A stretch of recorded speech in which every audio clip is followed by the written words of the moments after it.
random variable over the unit interval. And then your random variable y of interest, so I'll say y, which is f inverse of u, that it turns out that this random variable y is our target distribution. Does that make sense? So this is target distribution, whatever it may be. Okay. And so typically in these problems, you're given some kind of PDF, right? So the goal in this problem is to simulate random variable, let's say x, from density, let's call it f of x. Does that make sense? Like you have a density. That's what's confusing. If we have the density, why do we need to simulate from that? Well, that's the whole point. We don't have the techniques to simulate from this if it's not common, but we have the techniques to simulate from everything else that is common. Right? Does that make sense? So we want to simulate from some density f.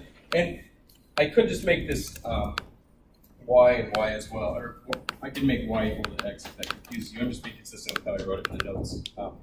Point being, f is the inverse function, the inverse of the CDF lowercase f. Right? Okay. We haven't had probability. This is a bunch of gibberish. What I'm saying on this. So let me quickly revisit the mistake I made last class, and then we'll do an example that's another common example of the Cauchy distribution. So last class, we want to simulate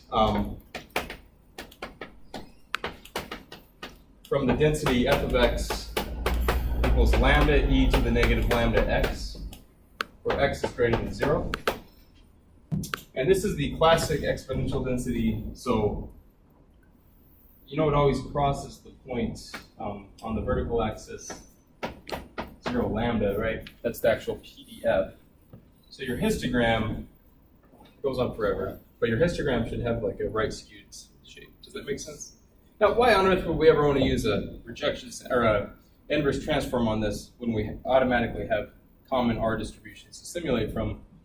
I mean, we obviously would just use the R functions, but this is just such a classic example. It's commonly covered in these courses. So what did we do? We found the CDF, and this is where I was being stupid. So the CDF, f of x, by definition, it's the integral from negative infinity to x, and it's of e to the lambda e to the negative lambda, I'll call it t now, dt.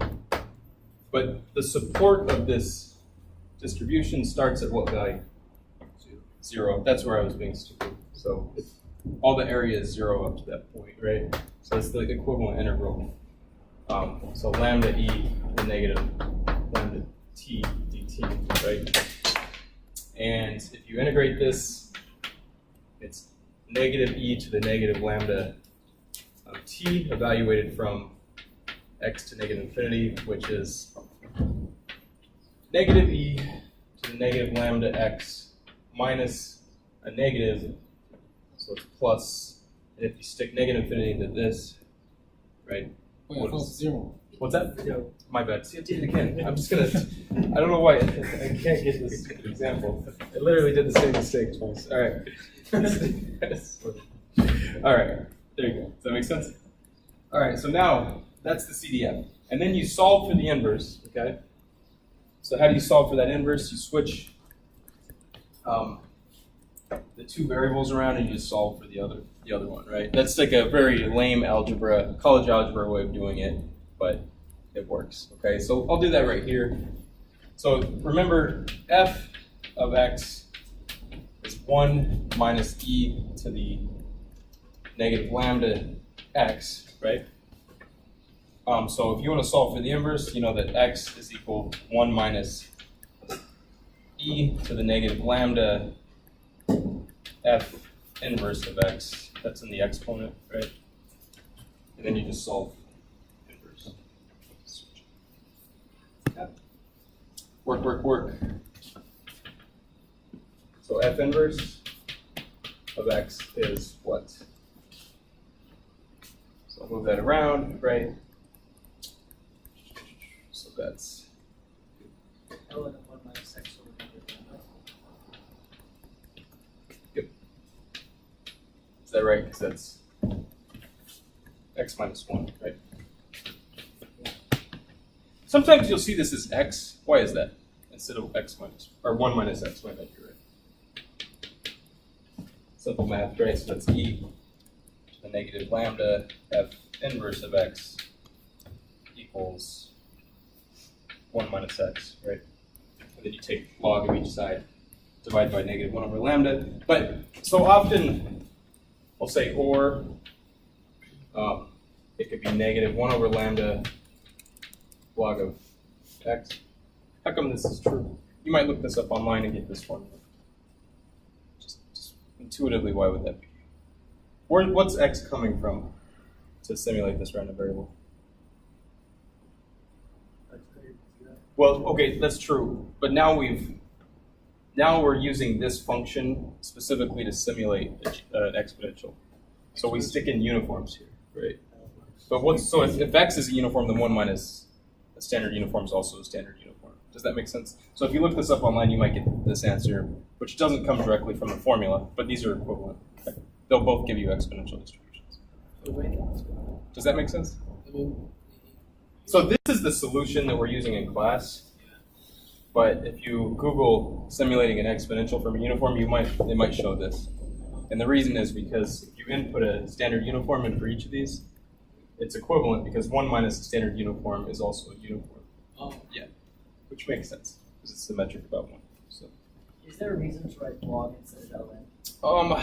Because I'm a mathematician in training, so it's kind of a bias. Most math people write log instead of ln. Other people, like, if you're a chemist, maybe you think that was base 10. It's really only 1 log. So it's natural. Everything's a scalar multiple of natural numbers. All right, so so now, does everybody understand if you stick, according to this algorithm, if you simulate uniforms and you evaluate it at this function, that will be the target distribution. Does that make sense? Okay, so let's do another example just for fun. You have to come up with examples that have invertible CDFs, right? So this is a famous distribution from probability theory, and it's kind of the famous counterexample distribution. So this is the Cauchy distribution.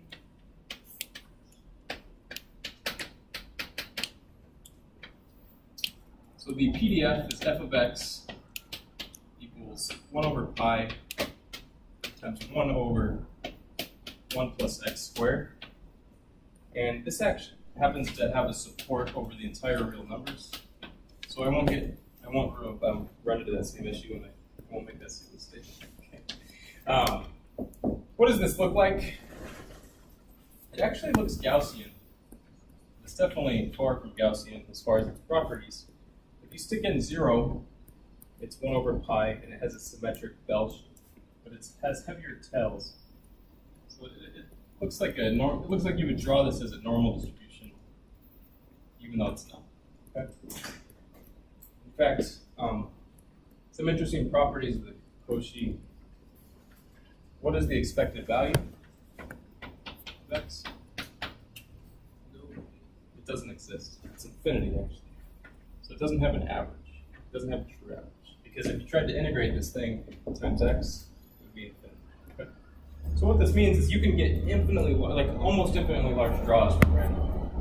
You'll simulate values that are between, let's say, negative 5 and 5 roughly, and then all of a sudden you'll get like a negative 100 or a positive 100 once in a while. That never happens in a normal distribution. Okay. So this doesn't have any, but it does integrate to 1. Because the antiderivative of this is a arctangent, right? You guys remember that? So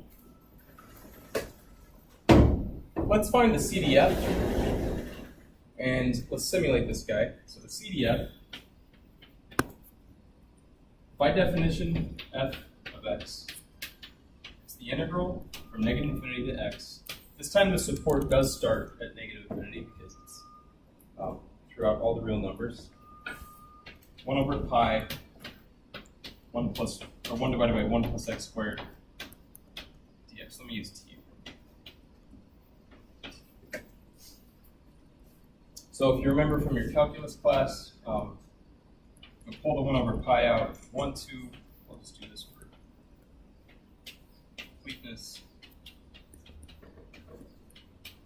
And the antiderivative of 1 over 1 plus t squared is an arctangent. So that's 1 over pi times arctan of t evaluated from negative infinity.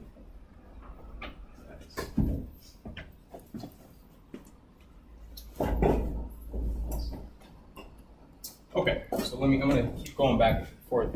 Let me draw a picture of the arctangent really quickly. So the arctangent function, if you guys remember,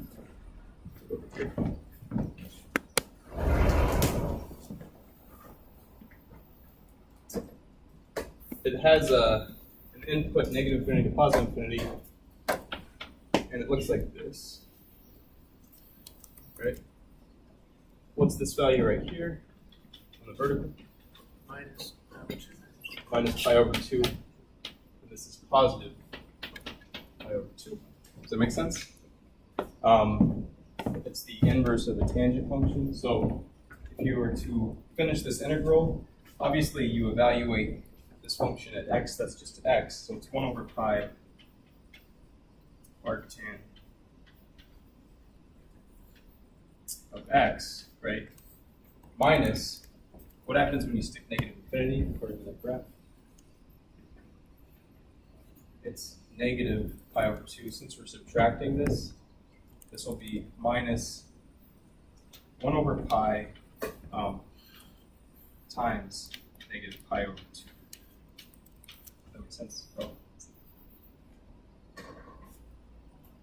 So that is 1 over pi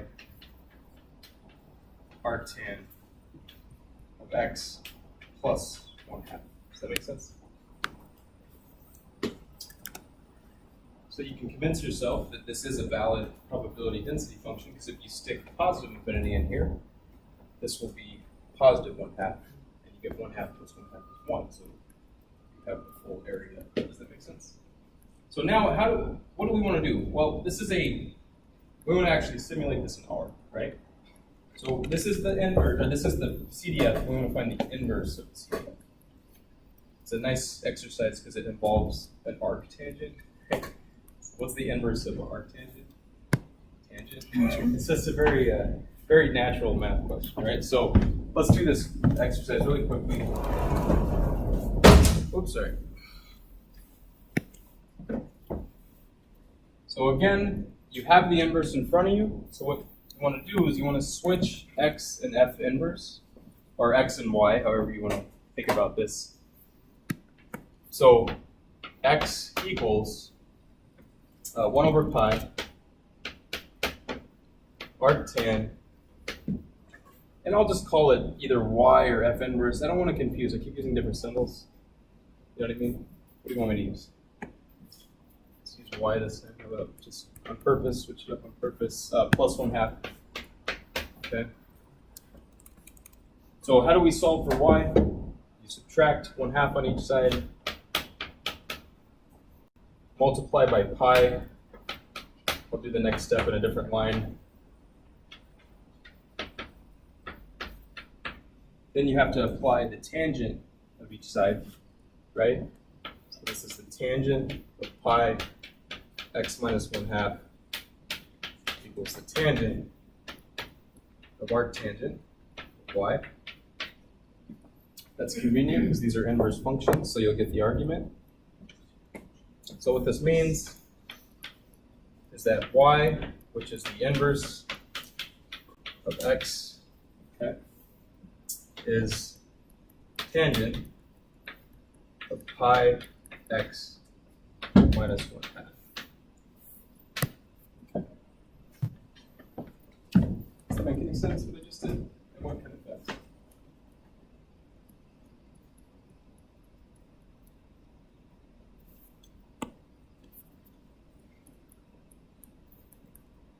Okay, so let's let's run through this. So here's our function. I'll call it f dot inverse. It's my own function I'm creating, right? This is not part of the prepared script files. Just so you know. Input doesn't matter. You can use any letter. What I want to return is what? About tangent pi times x plus or minus 1. Everybody understand that? And before I do this, let's plot. Let's look at what f of x looks like. Okay, so R has a built-in Cauchy density, but we could just construct it as well from this example from scratch. So I'll just call it f.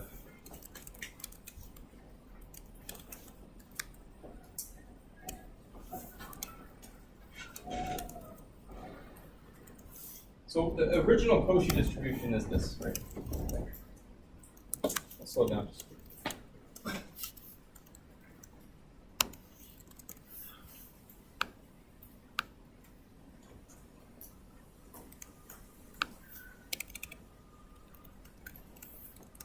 The original Cauchy distribution is 1 divided by, let's use the built-in pi constant r. I don't know how many decimals it goes to. 1 plus x is equal to 2. And if we want to plot this guy, let's create a sequence. I'm going to go from, let's say -7 or -8 to 8. I don't know. It's kind of arbitrary. 0.1. Plot x comma f of x. What is type L.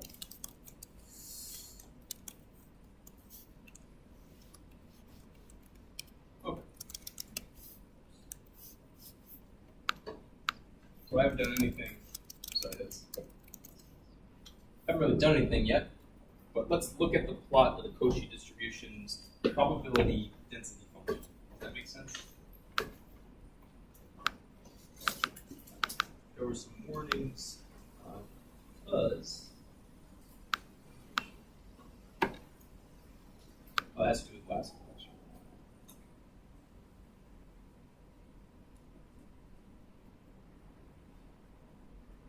Okay.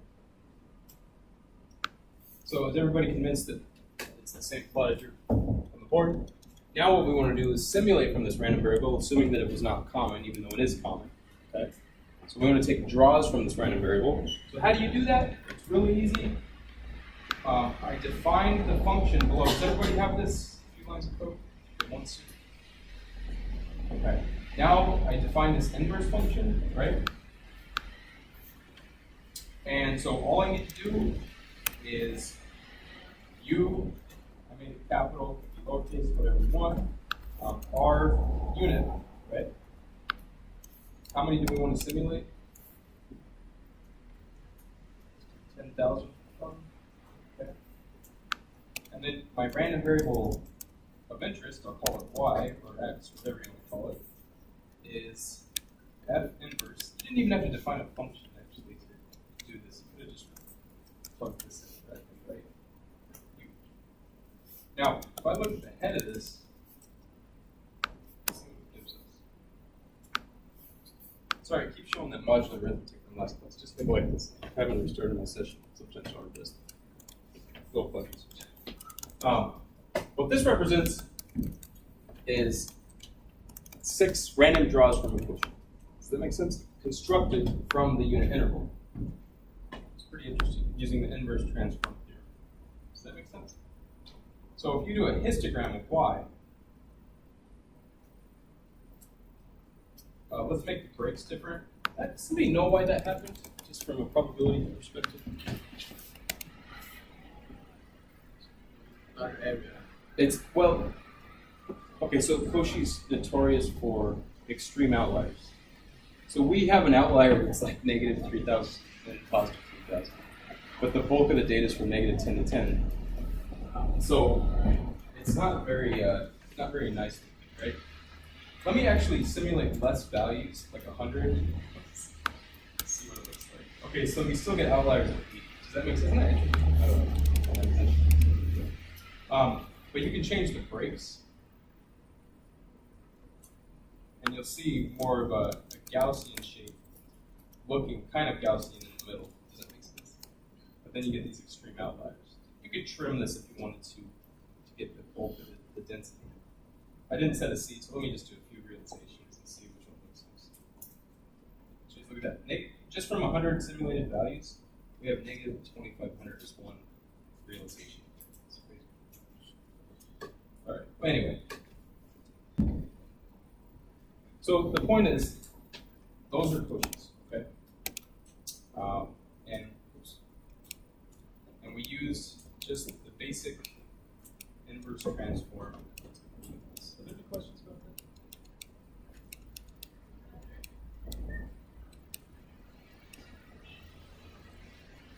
If you're curious, R also has a quotient distribution. I think it's just R quotient. Yes. So if you were to do a histogram of, let's say, 100 of these, it's still going to have that same shape where you get extreme outliers, right?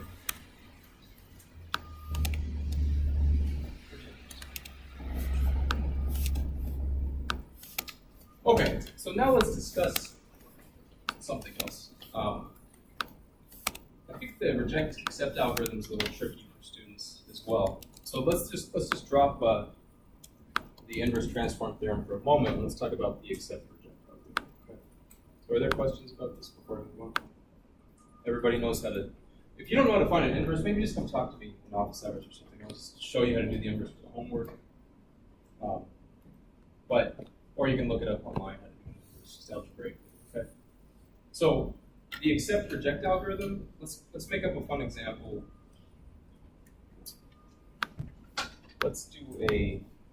Let's try to simulate a normal from scratch.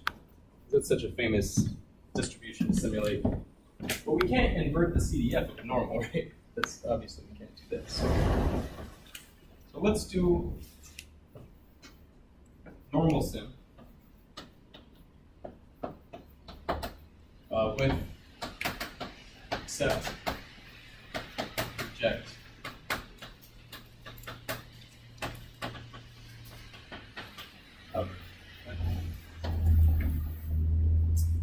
So let's assume for some crazy reason we didn't actually know how to simulate from a normal, which obviously we do.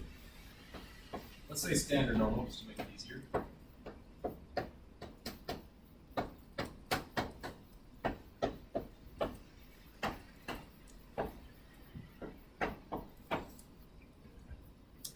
So that's the actual probability density function that we want to simulate from. Okay? And obviously, we have the curve and we can look at it. Okay? It's very similar to the previous picture, obviously. So here's the notion of reject accept. Is we have to find a function that totally captures or totally goes over the normal distribution for all values of x. So, but it has to be, you have to simulate from a valid, you have to start by simulating from a valid probability density function.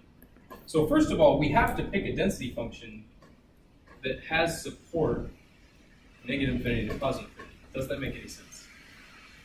So what do we have for choices here? We can't pick a normal because that's our goal. Does that make sense? Let me put the algorithm up before this.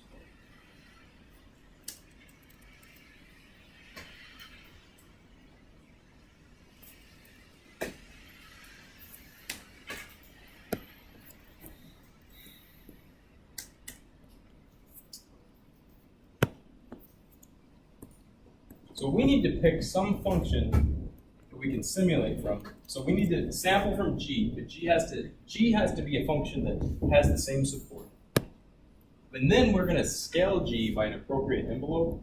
And our envelope has to be something that covers whatever, it could have a normal looking shape, it could have any shape, but it has to cover the normal distribution. Does that make sense? So why don't we just use a Cauchy? Does that make sense? Since it's something we just dealt with before, okay? So here's the thing. So this represents, let me try to draw this a little bit better. This is our target distribution F, right? This is F of X. A Cauchy distribution has fatter tails than a normal. My bad, I don't mean that. You can keep the same picture, I just need to exaggerate this a little bit. So, normal distribution, I'm going to exaggerate the tails there. They die out very quickly. Okay? That's a normal. Okay? A Cauchy distribution has fatter tails. So they're going to look like this. It's very exaggerated. Okay? That's why it doesn't have a finite average, right? If you integrate this thing, the area is not going to be finite. At certain moments, they're not finite. So, point being, we need to scale this thing up so it sits totally above the normal distribution, so it's technically an envelope function, right? So this represents f of x, this represents g of x, and we have the capability of simulating from a Cauchy. We just created a function that did it, right? From a uniform. That was the first part of this. So then what we have to do is we have to scale this up so the Cauchy distribution sits above the normal, right? And this function is going to be the envelope, which is g of x divided by some constant alpha between 0 and 1, where alpha is between 1, because obviously if you divide by a number between 0 and 1, it's going to be bigger. Okay? Does that make sense? And then we just follow the algorithm. So this is kind of arbitrary. The closer we can get the function to the normal, the better it's going to do. But it's still going to work, even if it's not perfect, right? So we can just kind of trial and error this. Okay? So let's see. Just so everyone's clear on this, let's quantify the actual algorithm. So first, sample from G. So in other words, Y is a Cauchy, right? Then sample, no matter what, you always sample from a uniform. From over the unit interval. That happens no matter what, okay? And then we check if U, according to the slides, is less than f of x, or f of the simulated y divided by the envelope of the simulated y. And we accept that value if that's true. Otherwise, we just throw it away. So, that makes sense.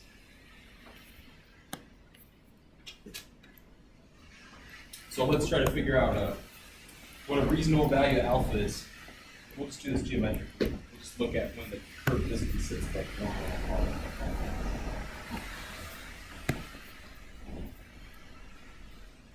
All right. Just do this as many times as you want.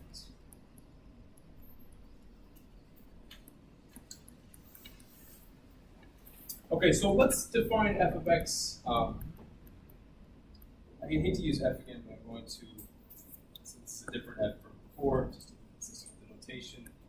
It's a little silly to even define this because it's a common built-in R function, but why not? So let's do 1 divided by square root of 2 times 5, okay? Times exp to the negative x to the power of 2 divided by 2. Does that make sense? That's the target function. Obviously, it's the most common distribution ever, but still. It's the most try to, it's kind of fun to see what comes from your simulation using this method.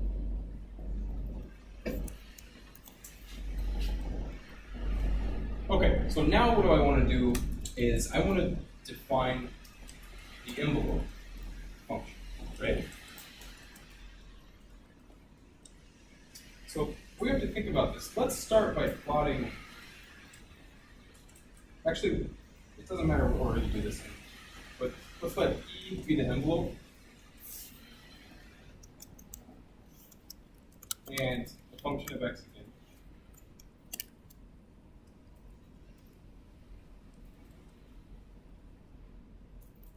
And let's see, it needs to be a Cauchy. Does that make sense? So it's pretty much similar to what I did before. You can copy and paste this, but you need to divide it by, but we're missing a piece, right?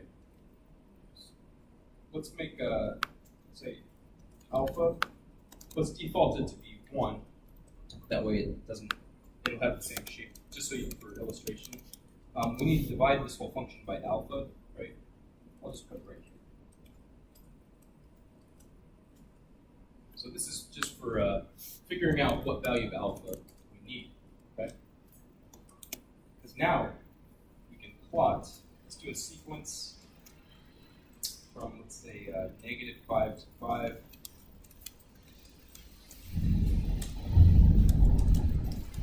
By 0.01, we can plot x, f of x.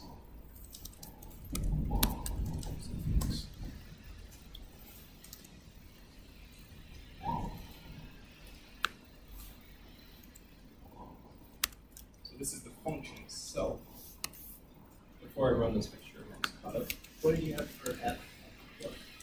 So that's the actual PDF of the standard normal. You could just use d norm and not even worry about f. Does that make sense?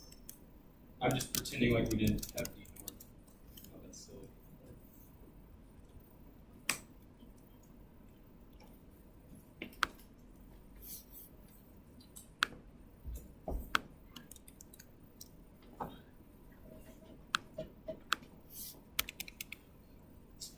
Okay, so if I was to run all of this, assuming I didn't make any mistakes, that is a standard normal distribution, and that seems reasonable, right? And that's what we want to simulate from.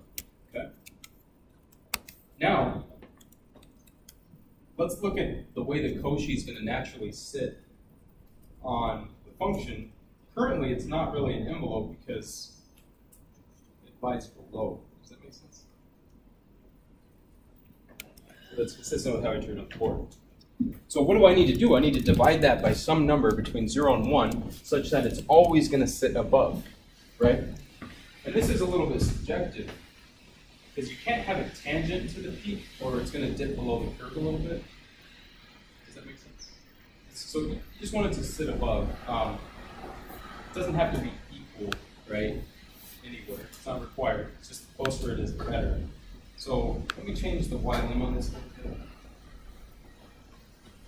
Say 0 to 0.5, just so when I plot the normal, it gives me a little more room to play around with the envelope function. In fact, I'll go 0 to 0.7. And let's change let's try 0.5. Does that make sense? Why 0.5? Just a guess, okay? Probably gonna work. So let's see if I run, I have to redefine my envelope function. Does that make sense? What did you do with the c then, the y then? Sure. So y-lim allows you to change the y limit on the original plot.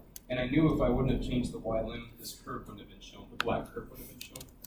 So I just decided to end at 0.7, just so you can see both curves. Does that make sense? That's actually a really useful command, is just to change the limit on the y or the x. So, yes. Would you upload this file on Cosmodata? Or? Maybe. I'll I guess everyone shows up in this class, so I don't have to do that. In the regular semester, I have benefit students who show up, but it's like a full class every time. Yeah, I can do that. I'll have to clean it up. Okay, so is everyone clear on what's going on? So now let's actually code up the reject accept algorithm, and I'm going to make my life a little bit easy, and I'm just going to copy and paste it from the slides from last lecture. So here it is. This is the accept reject algorithm for a different example. I'm just going to tweak this from here.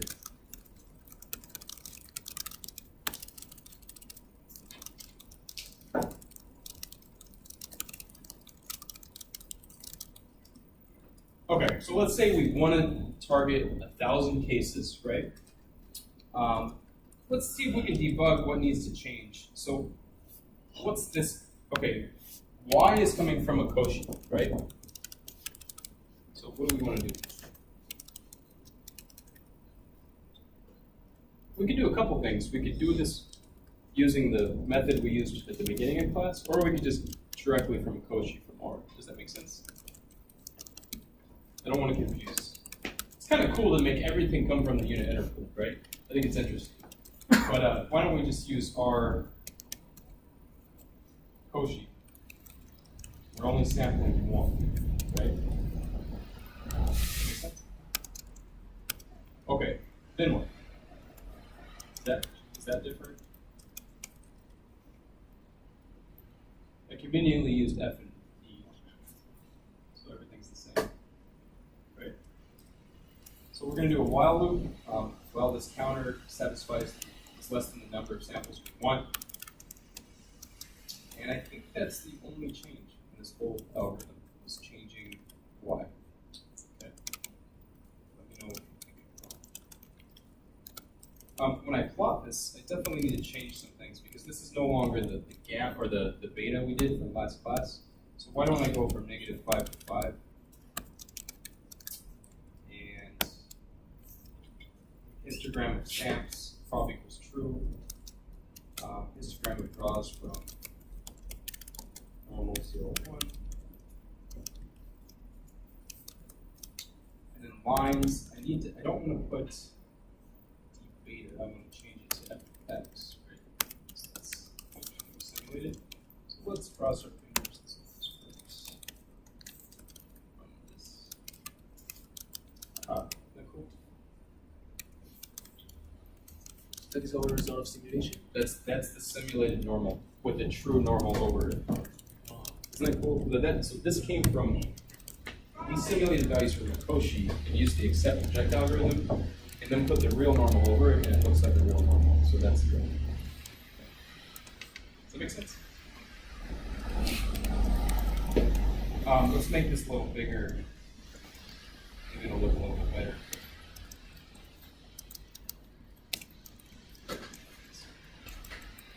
Standard normal from Cauchy. Okay. This was an interesting question because you have to pick an infinite support to do it. Does that make sense? You couldn't have picked a uniform as G. That would only go from A to B, right? So it was kind of natural to pick Cauchy. And if you wanted to follow the code from earlier, you could have actually simulated both things from a unit interval, which is really interesting. And then you could, in theory, know that that comes from that linear combinatorial operator. So everything comes from just the modular arithmetic, pseudo-random number generator. You can get every distribution. All right, let's do one more example to help you guys out with the homework that's due Friday, I believe. Unfortunately, I'm probably going to just give you something very, very similar to the actual homework question right now, because this is such a famous example that, I don't know. This isn't a huge focus to do Monte Carlo integration in this class, so why not do the famous example, and you'll just reproduce something very similar. So recall, so this is Monte Carlo integration, UC integration. And the whole basis behind Monte Carlo integration is that you're exploiting the fact that it looks like a probability density function to find the area under a curve. But it doesn't have to just be for finding area. You can use it for estimating like mathematical constants and things like that. So like pi, we're going to estimate pi, true value pi, just for fun, by simulation. Okay, that's the classic Monte Carlo example. So this is so fundamental, and in my opinion, it's very simple, but it could be confusing if you haven't seen this before. So I'm changing notation. P of x is a probability density. Before it was f of x. Does that make sense? I don't want to confuse, but I just, for some stupid reason, decided. No, I decided because we used f for the left-hand side here. I don't know. Maybe I should have done that. But the point is, p of x, lowercase p, is now the density function that we're going to use. Okay. Now this is a totally different application. We're not estimating a density. We're estimating some new integral for whatever reason. Okay. So, and here it is that the big formula is that 1 over n, and this is the law of large numbers, right? This is what we're exploiting here. Times the sum, or my bad, 1 over n times the sum, I goes from 1 to n of g of xi divided by p of xi. These are capital. They don't look capital. These are random draws, these values, right? So note that x1 all the way through xn are coming from p. Does that make sense? You're drawing random values from the sum density, okay? Okay. Yes. Just because the law of large numbers, whoever said that, this is a law of large numbers result. You need to have IID cases for standard forms of law of large numbers. So that's before what? Before fx? Bx and p. P of x is, my bad, earlier in class, does that make sense? I just don't want to confuse. I used f of x for the target distribution earlier. There's so many densities floating around. I'm just saying that this is my new density. That governs the probabilistic behavior of this random variable. Okay? So this is going to converge to the integral of g of x dx. And why is that? That's because, just by some simple manipulation,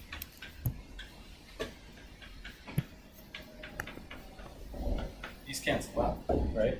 That's by definition of expectation for probability theory. This is the expected value. This is the expected value of g of capital X divided by p of capital X, right? So our best, by the law of large numbers, the best guess at the expected value is the average value, right? So if you understand from this arrow to this, you should, but it's hard. I understand if you're not keen on probability theory, but this is classic like statistics.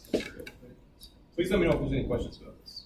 So that means as n goes larger and larger and larger, so that sample mean approaches to Yes. the population mean Yes. expectation. And if you took a higher level probability theory course, we might try to talk about the type of convergence. Let's be a little lax.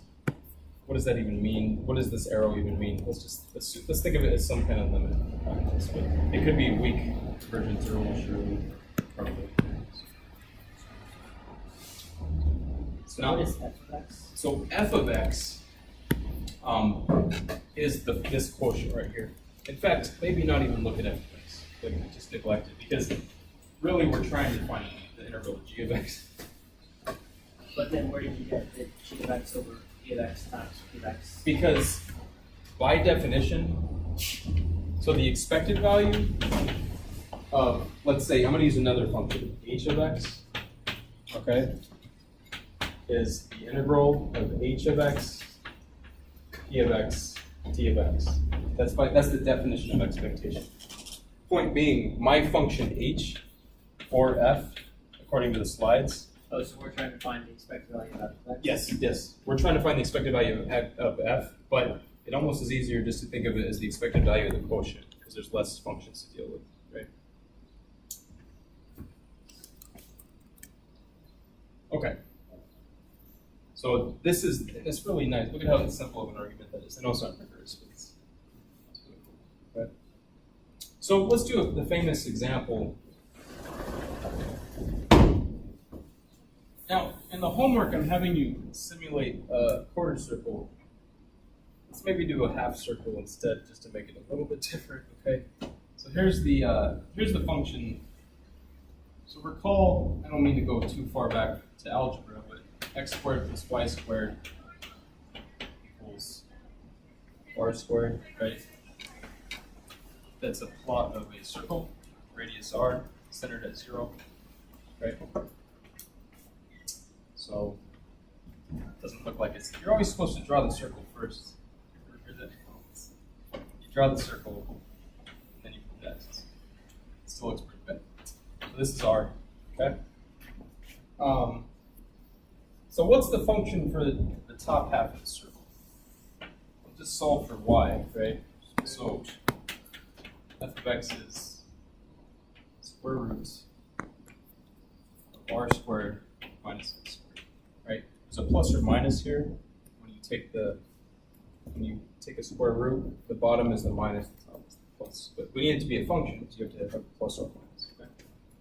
Point being, if we were to plot just the top function, right? And we were to integrate this function. Maybe, my bad, I don't mean to confuse it. Let's use g here to be consistent. So change that if you wrote that in your notes. It's like a force of habit to use f, right? This is the g from our Monte Carlo approach, okay? So if we want to integrate g of x, let's let r equal 1. Or you can just use r, it doesn't matter. Let's just say from -1 to 1. Then what does that equal back from, not even calculus, but just from middle school geometry? Just area of the half. So it's area of a circle divided by 2. Does that make sense? So it's pi r squared divided by 2. Okay. That's the area. That's all an integral is if you have a calculus. It's the area here. Why isn't that f of x? Because, well, you can call it whatever you want, but we have to. This will clarify things. Hopefully, Now we're trying to find the expected value of f of x. we want to find the expected value of technically of g of x over p of x, Which is f of x. which is f of x. So all I've given you is g of x. But you'll see how this is really subtle. But point being, what I want to do is approximate pi. That's really the goal. That's going to be the goal of this. So it's like it kind of comes out of an integration problem. So let's see if we can continue on this problem. So according to the Monte Carlo integration approach, I need to find some density, right, that has the same support as this function, right? That we can draw from easily. So what density should we pick? We can use an R function. How about a uniform from -1 to 1? Does that make sense? Is everybody clear on that? So let's let P of x, I'm gonna go up here and call this. I kind of want to keep this on here, but hopefully it's in the notes. So let's let P of x be a uniform from -1 to 1, right? Does that make sense? So we're going to take random draws from that uniform, okay? And what this means is that in R, it doesn't matter what symbol you use, but it's R unit, however many cases you want to take, I'll call it n, right? -1, 1. That's it, right? Now, I want to approximate the integral. I want to find g of x over p of x. Does that make sense? So what is p of x? What's the actual formula for p of x? It's just 1/2. So the length is what? It's 2, right? So area, for it to be uniform, it has to be 1/2 height, right?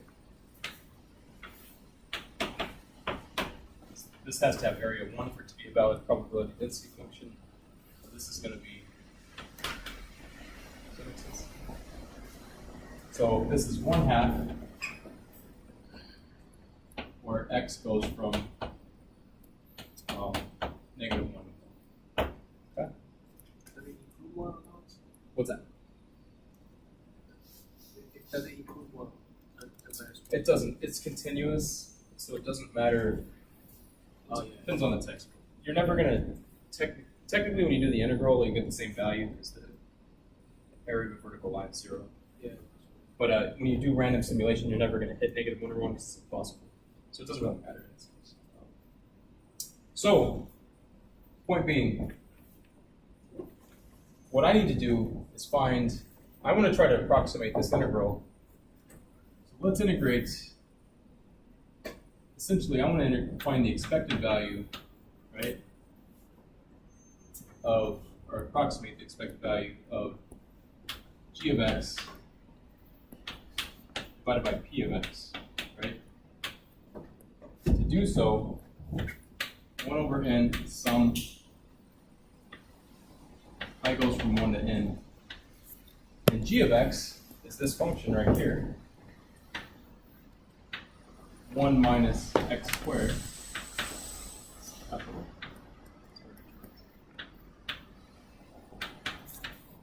And then what's p of x evaluated at any value of x?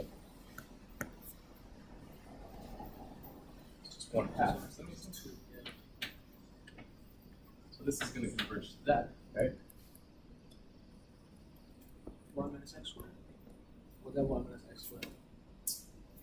This is 1 minus xi squared. Okay. Because you're picking, let's say, 1,000 cases from the uniform, and then you're evaluating those 1,000 cases at the function and dividing it by p of x. But p of x happens to just be a constant function over -1 to 1. So let's keep going here. And realize this is the confusing part. According to the proposition that I erased, this is the integral, right, of, you can just write it as g of x or not, it's up to you. I'll just keep it generic. G of x, lowercase x now, p of x, there's p of x, dx, those cancel. So it is this. Does that make sense?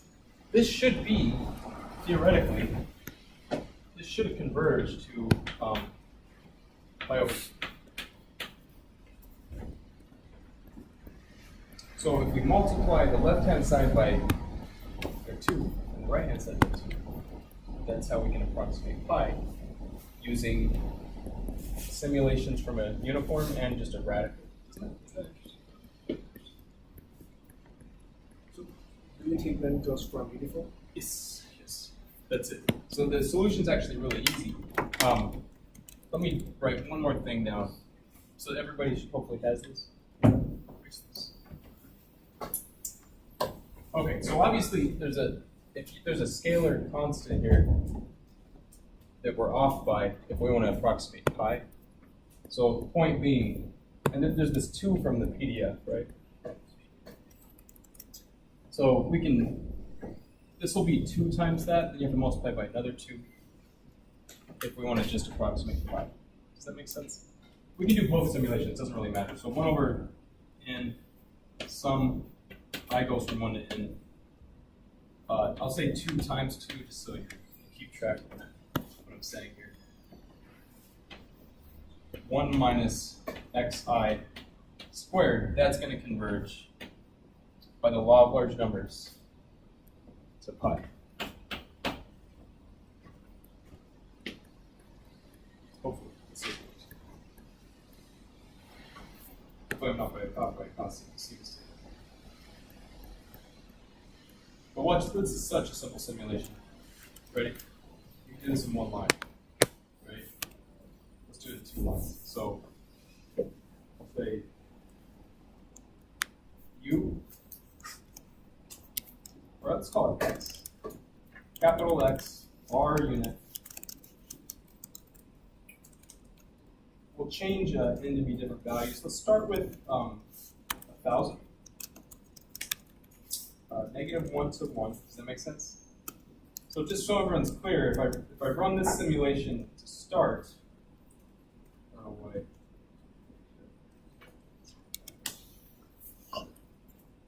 So that's a uniform from -1 to 1, right? We're going to use that uniform to estimate pi. Not the most efficient way. You can find more efficient ways, obviously. But now, I want to create the random variable 4 times square roots of 1 minus what?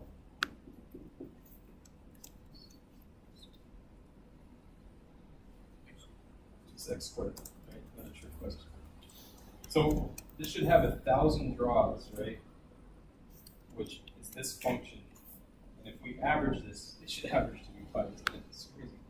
So then just take the mean of this.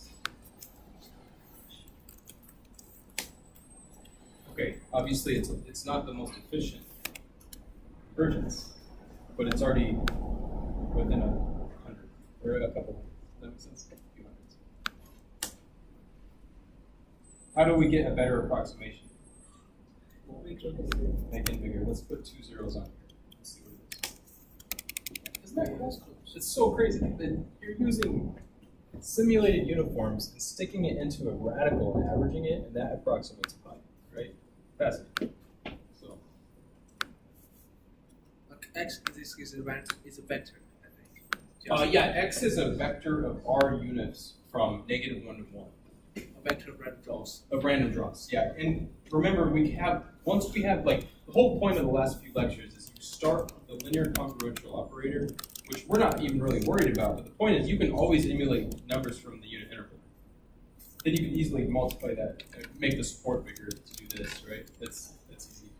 So everything really stems from some kind of uniform simulation in theory. Even though in practice you always want to use built-in R functions, it's just fun to see some of the mathematical results. Questions? Problem is it's random, right? So you're going to get a different, it's not like a calculus deterministic limit. It's just, you're not guaranteed to get, like, maybe one of them will be, per realization, it could be closer or further away, but on average, at infinity, it will be true. It's random.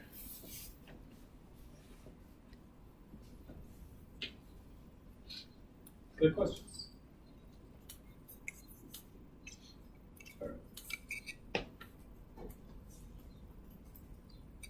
Okay, so for the homework, this Friday, I worry that it's going to be harder for some students in here because you don't have the probability training. So it's not due until Friday, but I pretty much gave you in lecture right now, like, 3/4 of the type of problems you'll encounter, right?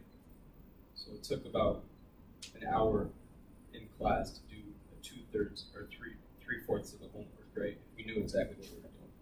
So maybe start looking at the homework due Friday early, because we can't get too behind. There's still going to be a couple more homework assignments after that one on Friday. Okay. So, all right. So let's keep moving.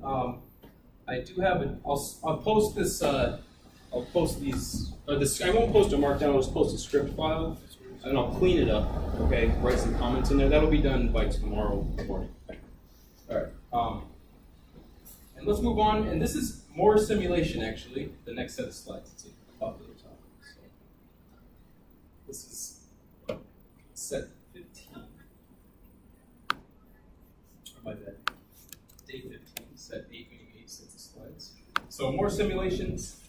And last time, as in the last set of slides, we did pseudo-random numbers, like linear congruential operators, simulating random variables in R. It's pretty much what you're going to do after this class most of the time. Simulating random variables from uncommon distributions, and then we did Monte Carlo integration as well, I forgot to. So this time what we're going to do, and I'm probably going to skip some of the more simulation section and just move forward, but we're going to go over something called permutation tests. And this is an element that you would again see in a non-parametric hypothesis test procedure, or a non-parametric course.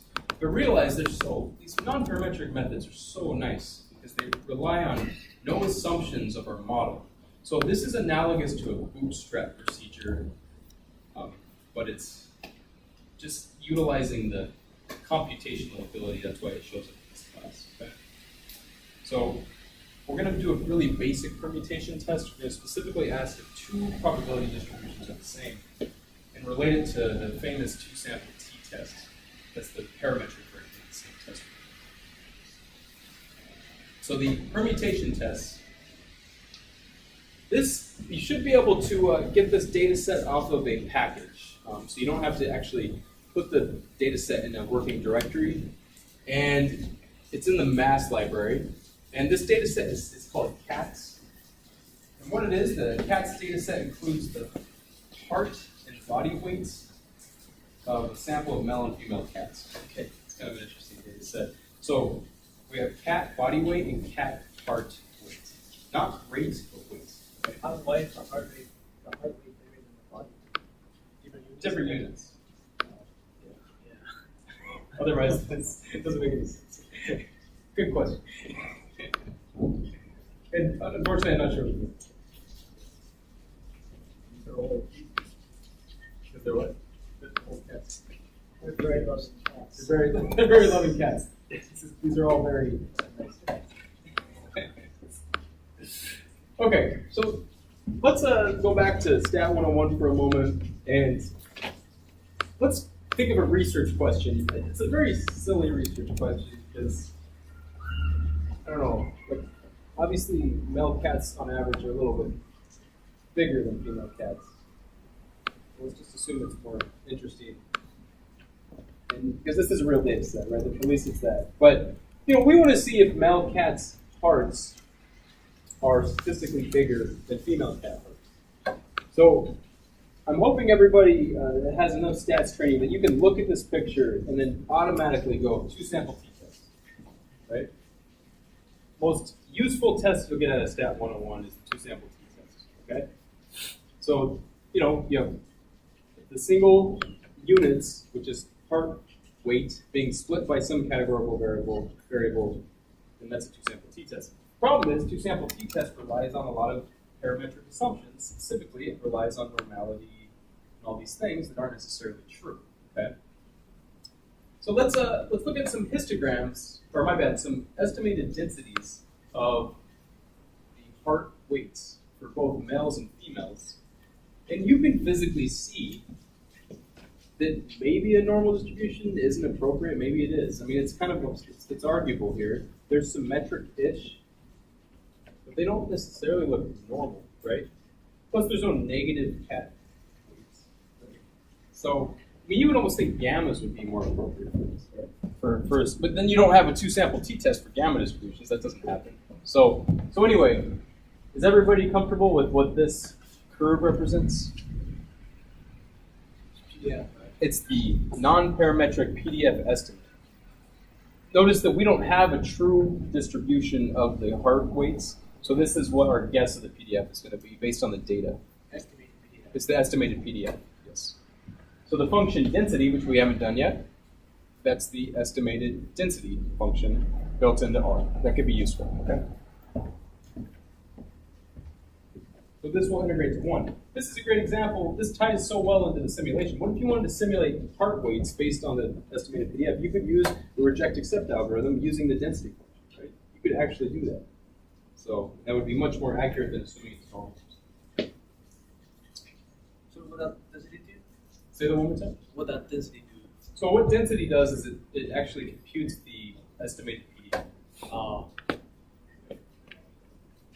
It just kind of traces the histogram in a very loose sense.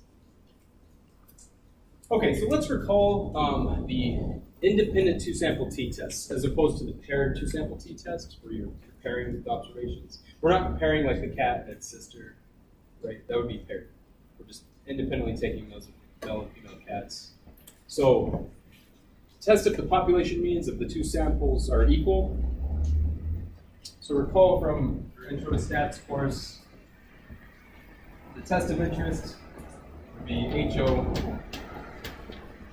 Say the mean for male cats minus the mean for female cats is equal to 0 versus the mean for male cats minus the mean for female cats is not equal to 0, right? And then if you're to go through this 2-sample t-test, you're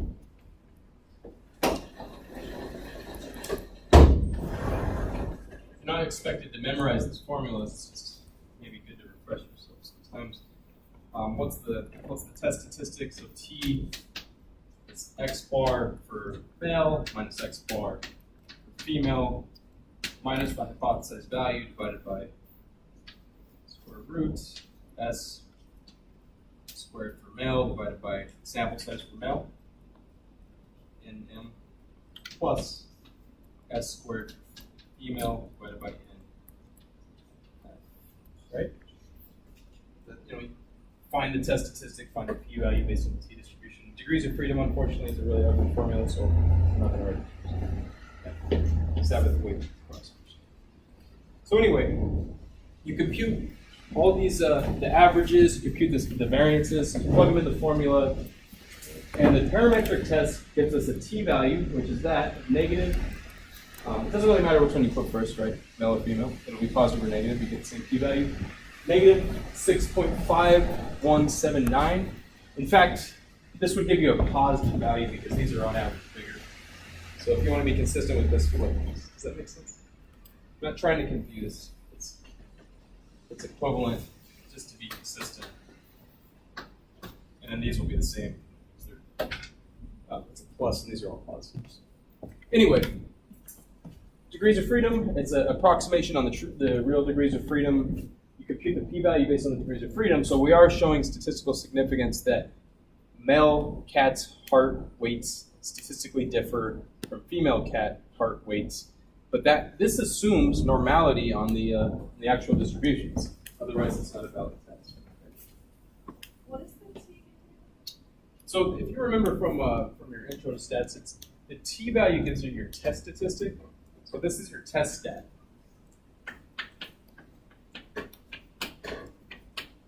And then from the test statistic, you compute the p-value. And that comes from the t-distribution. And if your p-value is less than 0.05, typically... Yeah, you look like the t up in a book or something. No, the critical value is historically the first way to do hypothesis tests. That's when you look at it in the book. The t-value comes from data. And then you compute the p-value based on the t-value. Yeah, so the t-value is just the formula that basically allows you to compute the p-value. So, okay, so now let's try to approach the same problem using a non-parametric procedure. Okay?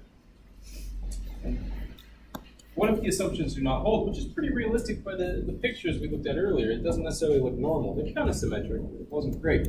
So in our data set, we had 47 female cats and 97 male cats. We study the statistic, the difference in the means, right? So that's really still, the numerator is the same, basically.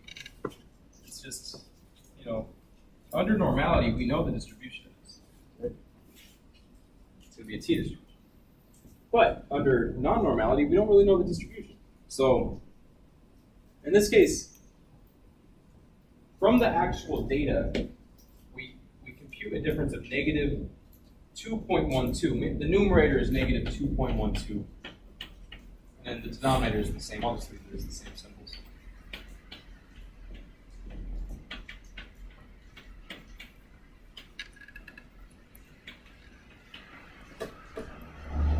So, in a non-parametric sense, how do we ask ourselves, is this a significant difference? That's the whole point. Does that make sense?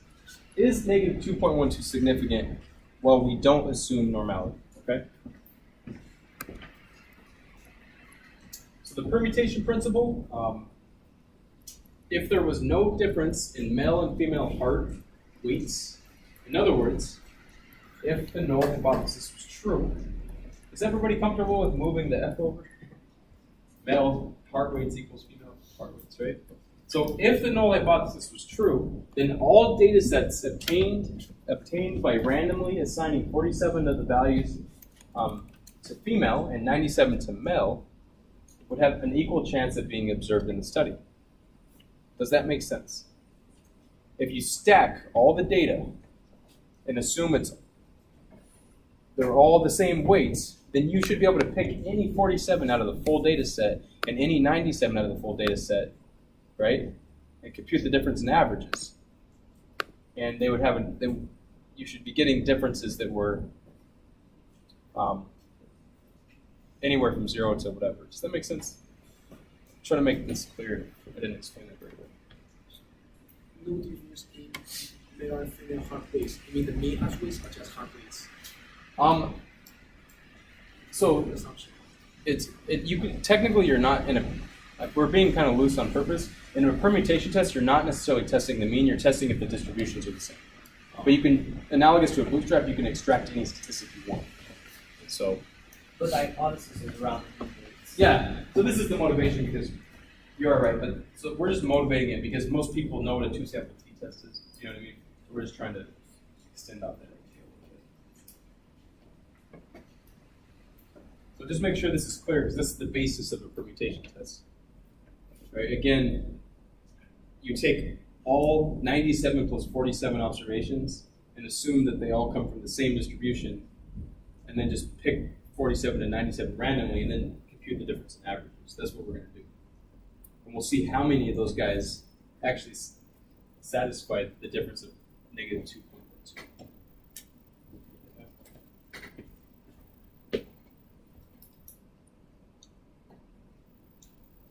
Okay, so what if the assumptions don't hold again? This is a quick combinatorics problem. It gives us 144 choose 47 possible two-sample data sets, right? Which is an insanely large number, and that's if the null is true. You could pick that many possible data sets out of this, okay? So how many of these data sets are going to have, so there's a slight typo there, see right there, should have a mean of female minus mean of male, absolute value of that greater than 2.12. That's the whole notion, right? What is the possibility of seeing differences in the group means as extremes or more extreme than others, right? So this is really kind of like a p-value. Does that make sense? We're just looking for the proportion that this is greater than the value coming from the actual data. It's analogous to a p-value.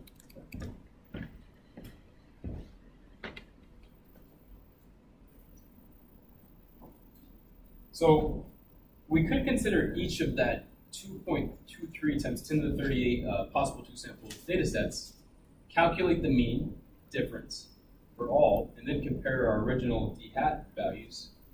But that's crazy, because that's computationally extremely inefficient. So what we do instead is we use a permutation test, which randomly samples from the total number of possible two-sample data sets and estimates a p-value based on our original data set. So just think of, it's really in principle the same thing as the first bullet, we're just taking a subset of that. Okay? Does that make sense?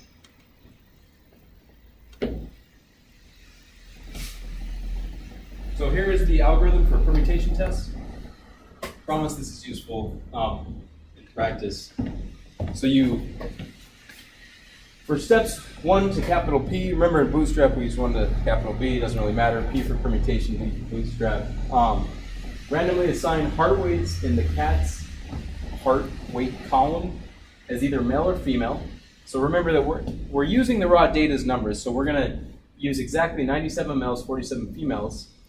Then, once we find those samples, we compute the mean for the mean for the female, compute the difference for that ith iteration of the loop, and then store it in a vector, right? Do that as many times as we want, like 1,000, 2,000 times.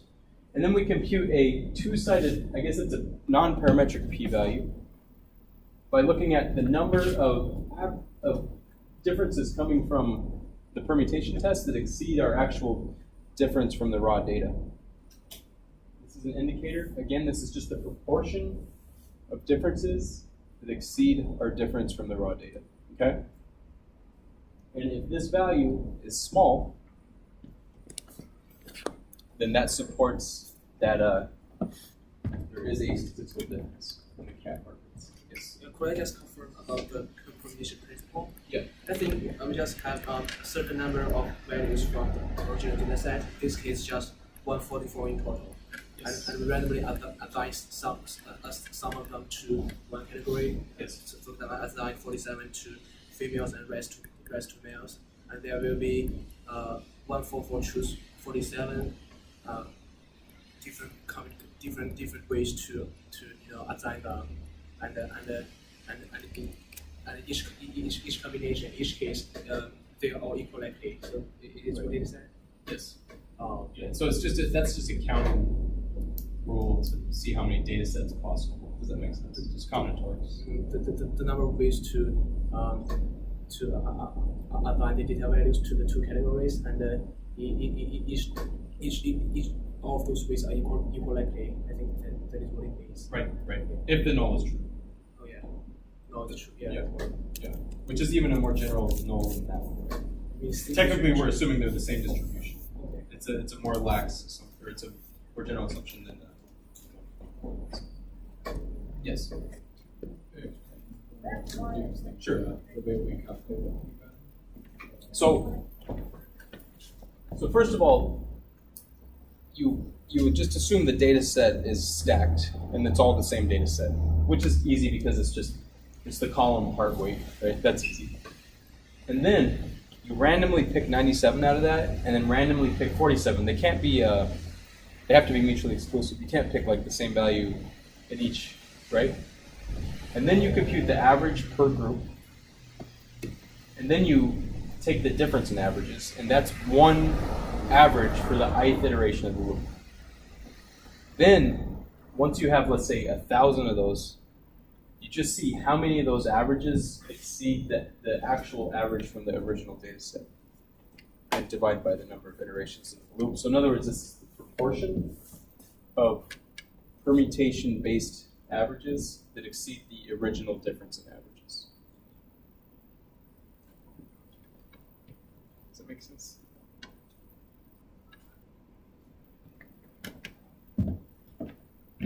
Okay. So, what are we actually testing? Just a few questions actually motivated this slide. Using the permutation test, we're testing the null hypothesis that the two samples are from the same distribution. We're not actually testing that the averages are the same. It's that they're the same distribution. So you could theoretically do a permutation test on many different parameters. Okay, that's what's kind of nice about it.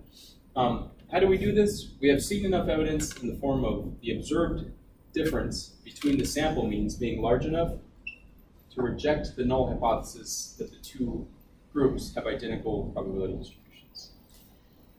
Okay. So that's kind of a wordy explanation of supporting why the p-value supports the filter.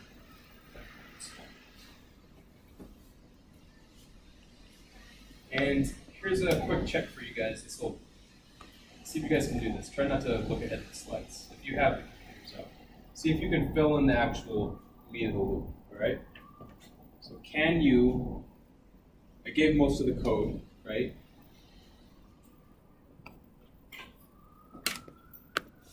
Can you pick a random 47 values out of that, and then another random 97 that don't overlap, and then do it again and again so they're different? Does that make sense? And then actually look at this absolute value for the differences. Notice d hat is the original difference from the original data set, male and female.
how do you use that p-value to test the hypothesis? So- Because if the means are the same, then you have a p-value of 0. Okay, so if the means, so you're looking for the number of averages, the difference in averages that exceed the average computed from the original. Does that make sense? So if you randomly picked data sets out of the heart weight and you actually found that there were averages that were a bigger difference, then that would say that maybe the original average wasn't statistically different. You know, if that happened frequently. So you know what I mean? So if that happened like 10% of the time, then you know you're saying that could just be due to random chance. The original could be due to random chance, which that's exactly what a hypothesis test is. You're trying to rule out random chance.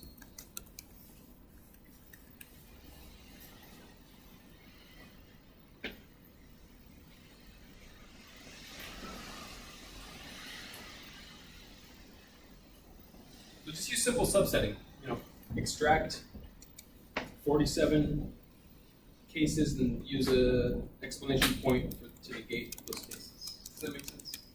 That's how you would do this, and then just compute the average and store them on a list. This is the list for you to store them in sample differences.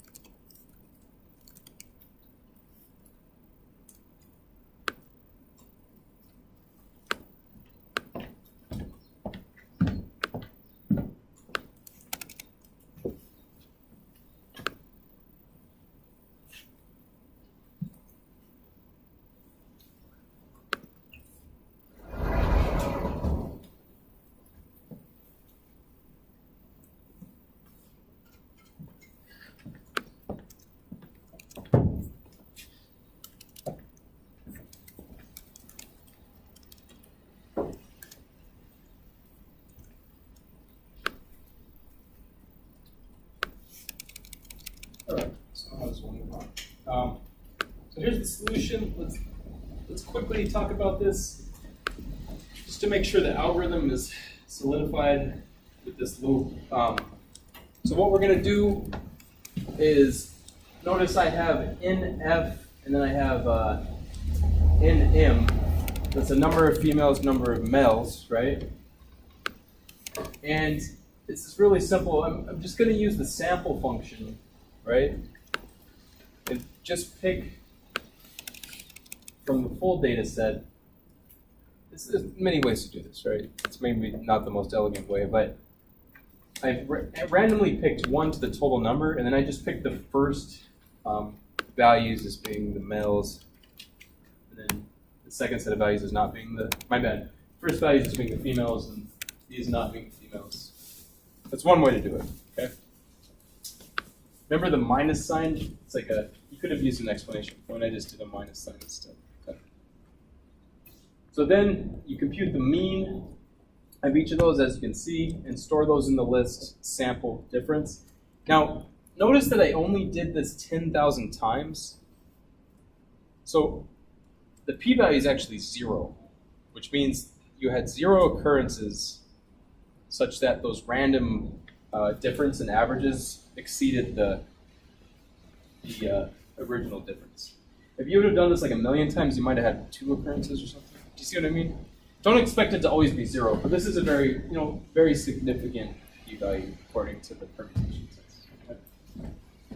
So what's the output of that, the first line in the forward? Right. On the right-hand side, it's a sample 1, 2, and that's plus NN. Yeah, so we're using the sample function. Does that make sense?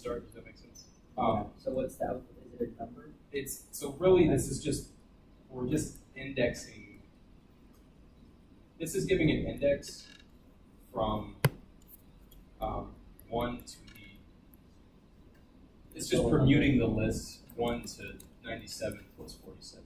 Oh, so it's like sampling with replacements? Without replacement, because it defaults to be not replacement. Yeah, and then since you could have very well had any numbers as the first